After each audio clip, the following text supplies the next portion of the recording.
దిల్ చేయడం వల్ల మీరు దిల్ రాజు అయ్యారు. బట్ నా దృష్టిలో మీరు బిల్ రాజు. ఎందుకు చెప్తాను. యాక్చువల్లీ చాలామంది ఆడియన్స్ కూడా చెప్పాలి ఇది. మామూలు చూస్తాను లాస్ట్ గత 1 year నుంచి మీ మీద వచ్చే నెగటివ్ ట్రోల్స్ కానీ ఇవన్నీ ఏవో వస్తుంటాయి కదా మామూలు ఆర్టికల్స్ అవి. 2005లో నేను సినిమా వేసాను, రామ్ సినిమా. అది రిలీజ్కి ఫైనాన్షియల్గా మేము చాలా అప్పుడు రిలీజ్కి మేము కొంచెం ఇబ్బందులు ఉండే. అండ్ అప్పుడు మాకు టర్మ్స్ అంతా బాగాలేవు టర్మ్స్ మనకు. అయినా మీరు వచ్చి ఆ నైట్ ఒక పెద్ద అమౌంట్కి మీరు సైన్ చేశారు. సో టర్మ్స్ బాగాలేనప్పుడే మీరు నాకు హెల్ప్ చేశారు. ఇలాంటివి మీరు చాలామంది హీరోస్కి చాలా ప్రొడ్యూసర్స్కి డైరెక్టర్స్కి మీరు చాలా హెల్ప్ చేస్తారు. ఇది నాకు తెలుసు.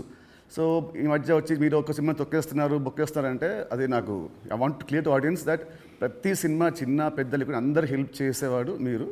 అండ్ దీంట్లో చాలా డబ్బులు మీకు చాలామంది మీకు వెనక్కి మీకు ఇచ్చారు లేరు కూడా నాకు తెలియదు. బట్ ఈ హెల్ప్ చేసిన ఇంతమంది మీరు కష్టాల్లో ఉన్నప్పుడు వీళ్ళు కూడా మీకు తిరిగి హెల్ప్ చేస్తారని అనుకుంటున్నారా? అంటే బేసిక్గా నా లైఫ్ స్టార్ట్ అయింది ఎక్కడ అంటే నితిన్, నా కాస్ట్యూమ్ కృష్ణ గారికి నేను చాలా స్టోరీలో చెప్పాను. అరుంధతి అనే సినిమా 36 lakhs కొంటే 2 lakhs నేను రిలీజ్ రోజు కట్టలేదు. తర్వాత తీసుకెళ్ళి ఆయన ఫోన్లు ఎత్తకుంటే కూడా నేను పట్టుకొని వెళ్ళి 2 lakhs ఇచ్చి వచ్చాను. తర్వాత వారు నాకు పిలిచి పెళ్లి పందిరి చేసే వరకు వదిలిపెట్టలేదు. నిజంగా పెళ్లి పందిరి అనే సినిమా లేకుంటే ఐఎమ్ నాట్ దే. అసలు సినిమా ఇండస్ట్రీలో నేను లేను అనేది నేను గట్టిగా నమ్ముతాను.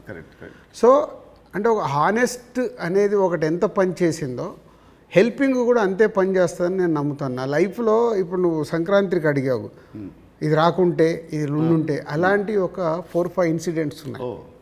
అంటే నేను క్లోజ్ అయిపోయే ఇన్సిడెంట్స్. ఇప్పుడు అసలు సంక్రాంతికి వస్తున్నాము రాకున్నా మాకేం కాదు, ఎందుకంటే ఆల్రెడీ ఎస్టాబ్లిష్ అయిపోయి ఉన్నాం.